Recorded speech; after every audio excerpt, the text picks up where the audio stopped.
আসসালামু আলাইকুম রহমতুল্লাহ। আমি একজন নতুন উদ্যোক্তা হিসেবে আমি দুইটা ছাগল কিনছিলাম, অনেক দিন হয়েছে। ছাগলের বাচ্চা দিছে। এখন আমার এই ছাগলের হালতেই দুধ আসছে না, বাচ্চাগুলোটা নষ্ট হয়ে যাচ্ছে, পানি পড়তেছে। অনেক চেষ্টা করছি, অনেক কবিরাজ, অনেক ডাক্তার, ওষুধ খাওয়া হয়েছে, কোনো লাভ হইতেছে না। সকলেই আমার জন্য দোয়া করবেন। এই ছাগলটা তিনটা বাচ্চা দিছে।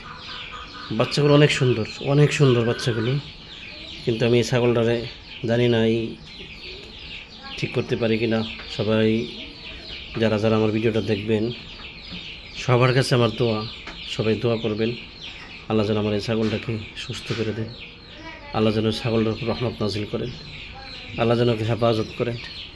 তিনটা বাচ্চা একদিনের জন্য বাচ্চাগুলোকে দুধ খাওয়াইতে পারে নাই। বাচ্চাগুলোর জন্য আল্লাহ বাচ্চায় রেখে সুন্দর সুন্দর বাচ্চা দিয়েছেন। আল্লাহ এত সুন্দর বাচ্চা দিয়েছেন, একটা বাচ্চা 2.5 কেজি ওজন। এই জন্য সকলের কাছে দোয়া চাই, সকলে দোয়া করবেন ইনশাল্লাহ। আসসালামু আলাইকুম।